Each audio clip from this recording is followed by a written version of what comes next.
All right.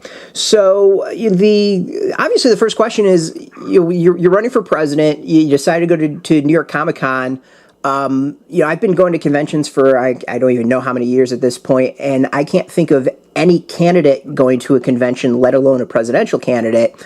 So where did the concept even come from, and the idea to come from to do this?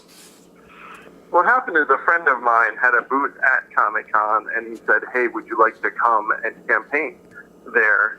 And then I scratched my head for just a second, but here are a number of the things that went into it. One, I'm a genuine geek comic book fan from way back. I grew up reading Marvel comics that came to our house in those brown paper envelopes with no top or bottom, and my brother and I would tear them open and decide who's going to read which one first. So number one, they are my people in the sense that I'm very much a comic book geek. Number two, the themes of my campaign are very much aligned with the science fiction community, where people know that technology is changing our economy forever in ways that are going to make human labor less and less central.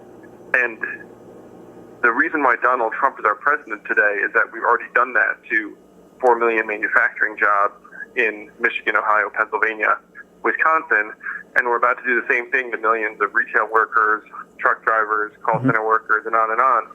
And people who attend Comic-Con know that this is all real and happening. And then the third thing is just there's a lot of people. I looked at the numbers and thought, wow, hundreds of thousands of people are going to descend on Comic-Con, and so if I can be there and meet some of them, it'd be a great opportunity. So I think I was the first candidate to campaign at Comic-Con, but I probably will not be the last. Yeah, I mean, it's funny. For years now, I've been kind of raging that there hasn't been even voter registration at conventions. You've got potentially, hundreds of thousands of people showing up and probably millions throughout the country over the year, and it's an ample opportunity to do something like that, and that's not even happening. And it wasn't until this year that I think I saw the first glimpses of that in San Diego. So to see a candidate show up is leaps and bounds from where I expected things to go. What was kind of the reception that you got? I mean, I got to imagine there was some people saying, what is this, and a little kind of shocked that someone running for the position that you're running for, went to New York Comic Con. Yeah, so there was at first a little bit of incredulity, but I'm happy to say most of the people that came up and said hello had heard of me from some context. Yeah, cool. Either through a news clipping or a podcast, or they just seen an ad ahead of Comic-Con and looked me up. And so that was a lot of fun. I met a lot of fans. And I do want to comment that some of my moral formation was from comic books, where you have these superheroes, like Spider-Man is my favorite, Peter Parker, the sort of patron saint of geeky kids, at least when I was growing up. But you see these superheroes who are fighting for a greater cause, and I believe that my campaign embodies that, where if we look up and see what's happening with artificial intelligence and these new technologies, we need to evolve our society forward as fast as possible. And unfortunately, our current political leadership doesn't have that perspective and is decades behind. And so growing up, I always thought I wanted to be a good person. And as an adult, to me, it means fighting for a vision of the economy that would actually serve human beings. Have you ever been to a comic convention before? I had walked through New York Comic Con casually myself a number of years ago. How does it feel to be on the opposite end of things, instead of going as an attendee to have fun, than being in a booth? I quite enjoyed it. And one of the funny things we're laughing about my campaign is that a business suit is the most conspicuous thing you can wear. True. I think I was the only person in that entire place. Yeah. Yeah, it's not really the most formal of locations and places to go. Yeah, and but I enjoyed it immensely. I was excited to go back on the second day, the whole time. Yeah, so you've kind of touched upon it a lot, so far. it's interesting that you're seeing a lot of more politicians today kind of embrace their geeky roots. President Obama talked about collecting Spider-Man comics and Conan comics. You've got former Congressman Grayson, who used to quote Green Lantern in speeches. It's kind of, and then you got Justin Trudeau in Canada, who outright has gone to comic conventions and is a proud geek. What is it? You think it's just kind of like the age of those people that kind of grew up with those things are finally, becoming politicians and getting in charge, or is it something about the morals that are that teach young people to kind of lead them to be politicians? Well, it's certainly very natural for me in the sense that comic books were such a big part of my life, and so as now a candidate for president, like it would seem ridiculous to kind of be like, oh, I wasn't into that kid. But I hope it's part of a larger trend. Again, if you look at the people who are most likely going to be vying for various positions, certainly I don't know many of these current Republicans who resemble what you're describing. So I hope it's a trend, and I'll tell you what, if I become president, I can certainly make it a trend because because if I were the president, we could have a whole Comic-Con on the White House lawn, and I could show up with Secret Service and Air Force One, and we could have a blast. It's way better than President Obama fighting with lightsabers at some point. Yeah, it could become much more foundational. Well, yeah, it's interesting in that it seems that comics are becoming more accepted by academia and politicians, and I think a great example is Gene Yun Lang, who is actually tapped by I think it was the Obama administration to be an ambassador for the U.S. and talk about reading and literacy through comics. So there's definitely a maturity that seems to be going on with the medium and being more accepted by politicos. Well, I certainly think the medium has evolved tremendously, where it's its own legitimate art form, really, in my opinion. And it was a medium that was used for certain things, certain decades, and now it's being used for a real literary branch and evolution. So I'm excited about that. I certainly remember when Watchmen and Dark Knight Returns came out when I was younger. Those were mind-blowing and really set a different standard for what comics could be. Yeah, so kind of going to the presidential race itself, obviously we're still focused on midterms. It almost feels crazy early to think about 2020, but it's never too early to think about 2020 since that's usually starting to discuss after, the day after 2016 election. So for you, running, what actually got you to want to run for president? I mean, I've been on a few presidential campaigns. It's exhausting. Yes. Well, so I am a serial entrepreneur who started an organization called Venture for America that helps create thousands of jobs in Detroit, Cleveland, St. Louis, Pittsburgh, Baltimore. And so I was doing that work. I actually made a documentary about my organization that's now on Netflix called Generation Startup, if people are into that sort of thing. Which you should be, because it's a great movie with an Oscar-winning director called Generation Startup. I have an IMDb credit as myself. I was very proud. So I was doing that work around the country from 2011 until last year. So imagine being a guy whose organization that I started was meant to create thousands of jobs around the country, and then you realize that you're pouring water into a bathtub that has a giant hole ripped in the bottom, where there are jobs just pouring out. And those jobs pouring out led to Donald Trump winning the election in 2016. And that that the retail jobs and the call center jobs, the truck driving jobs, and the fast food jobs are going to go to the same fate, where they're going to be automated away by advanced technologies. And you have friends who are working on those technologies. So then, what is a rational response when you say, okay, this is the third inning of the greatest economic and technological transformation in the history of the world. Donald Trump is our president, and our current political leaders are completely absent and out to lunch on what is the central driving issue of this time. And so at that point, you have very few options that could legitimately solve the problem, except for running for president and making the case that we need to rewrite the rules of the economy so that human beings are at the center of the economy, because capital efficiency and a race against the robots is going to be hopeless for more and more people. And that's why I'm running for president, is to make that case and make these changes. I don't know if you have kids, Brett, but I've got 2 kids now, 6 and 3, and I want to see to it that this country is not a horror show that they grow up in. And unfortunately, that's the way we're heading right now. Yeah, I don't disagree with you at all on that. It's interesting that the discussion that you're having is, I'm seeing it more and more from even people I would expect to see it from.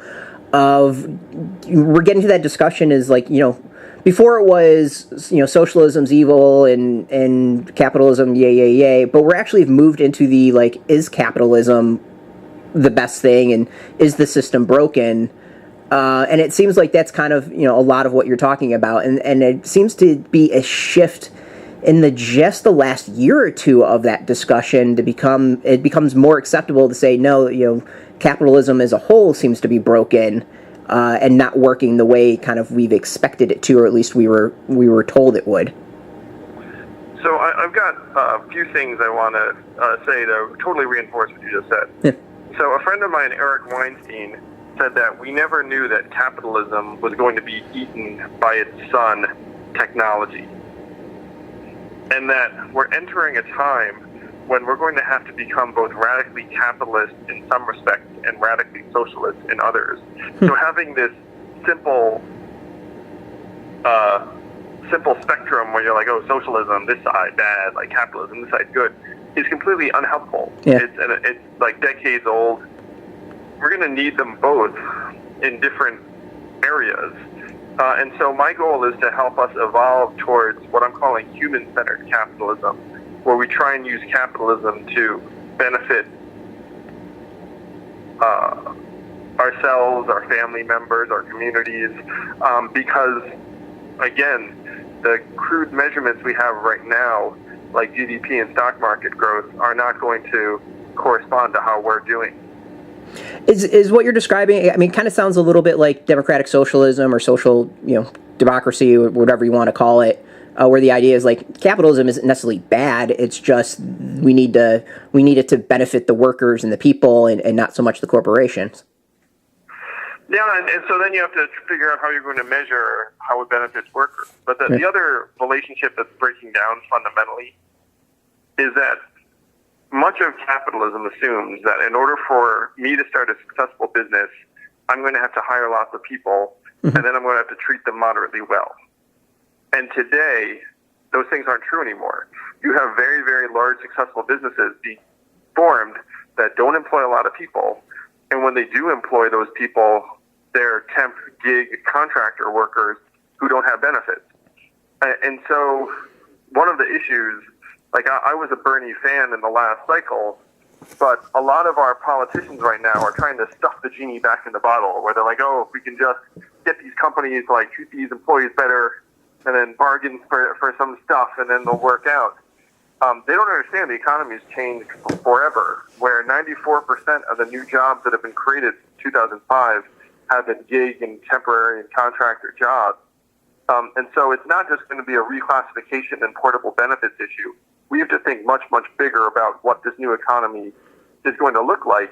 And the center of my proposal is a universal basic income of $1,000 per American adult per month, free and clear, which I call the freedom dividend, and that would be transformative for many, many millions of Americans. So it's kind of interesting that is part of your proposal. It kind of goes back to me and some of my thoughts when it came to the bailout with Wall Street under President Obama, was that the money really should have gone to the individuals, who then the money could have trickled up, and the $10,000 to a family is huge. $1 million or $10 million or even $1 billion to a bank is a drop in the bucket in reality. It kind of sounds like a very similar thought, in that you benefit the base, and the base will kind of rise up and benefit everyone else. You hit the nail on the head, Brett, where that's exactly what they should have done with the bailout and what we're going to do with universal basic income, where it's going to be a trickle-up economy from us, our families, and our communities up, as opposed to this trickle-down nonsense that we know doesn't work. No, it doesn't. I think the bailout was such a missed opportunity. We printed $4 trillion for the banks, and the average citizen saw very little of that. And the same is true with these monstrous tax cuts that Trump passed, where only 6% of those tax cuts have made it to workers. Yeah. So we need to reverse all of that. But the pendulum is swinging the other direction. And what people say is the opposite of Donald Trump is an Asian man who likes numbers. And so I'm like his bizarro. I'm like his bizarro, democratic, human capitalist, techno-friendly opponent. And that's how we're going to beat that man. So obviously, like things have shifted a lot with campaigns, and we'll kind of talk about some of the other stuff specifically with the campaign. Obviously, technology is huge. Getting the right staff, doing digital groundwork, all that is huge and vastly important today. Can you talk about a little bit about the operation? What you're hoping to build, kind of like how you see your campaign really kind of taking off. Sure. So for anyone who's listening to this who wants to find out more, get involved, just go to yang2020.com or Google Andrew Yang. Now, you can even Venmo us a few bucks and then put your email address and join our emailing list. But we've already raised hundreds of thousands of dollars from people around the country, just like you. Our average donation is only $11, so that's even smaller than Bernie's was. But I was just in Iowa last week. I'm heading back there again next week, going to New Hampshire the week after that. And in those states, there is a real hunger for a different economic vision.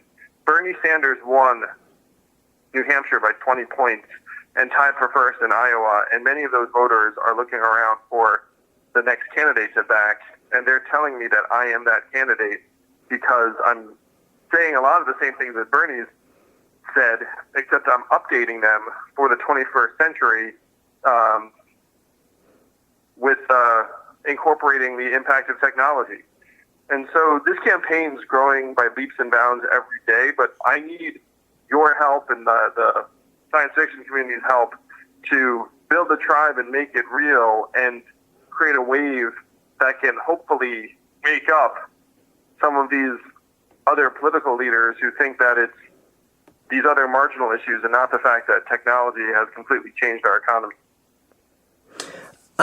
So I've had you for a bit. I don't want to hold you up too long because campaign is a lot of hard work and there's tons of people for you to go talk to.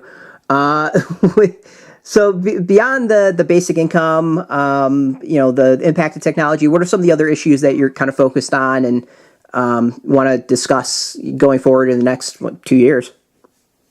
Oh, sure. I mean, if you look at my website, I have 72 policies up, including banning robocalling. That stuff is terrible. Yes. Legalizing marijuana, responsible gun control. I line up with progressive Democrats on most social issues, but I do have something of a more technological bent in terms of the solutions. For example, with climate change, which is a major, major problem, I think we need to invest billions in mitigation and geoengineering, where we start figuring out how we can help dampen the worst effects of climate change by doing things like making glaciers more resistant to melting and finding other ways to actually lower the temperature and lower the impact. We need to invest meaningfully to make sure that the U.S. is going to be one of the leaders in artificial intelligence, because right now we're in danger of being leapfrogged by China because they have more access to more data, which makes their algorithms smarter and more effective. And so imagine a world where Chinese AI is significantly stronger and more advanced than U.S. AI, and that reality is coming our way in only a decade or so. And as president, I'm going to invest to try and make sure that that doesn't become an area where we're not at least one of the leaders, so that we can establish a more cooperative relationship with the rest of the world. So those are some of the things I'm passionate about. But a lot of it is about trying to drag our economy and government forward into the 21st century. Because if you look at the nature of our leadership, it's difficult for them to address the changes of 2018 or 2020 when they were born in 1941. I mean, people naturally have a certain frame of reference that they draw on, and I dare say that the people who are listening to this right now would be excited to have a former Asian geek entrepreneur who was born in the 1970s trying to solve some of these problems. I know I'd like a president that's more towards my age. I really appreciate you talking, and hopefully we can maybe touch base here and there throughout the campaign. Yeah, would love that, man. Love comic books, love politics. Well, please do go to yang2020.com and look forward to sharing this journey with you, Brett. I appreciate it. Thanks so much for talking.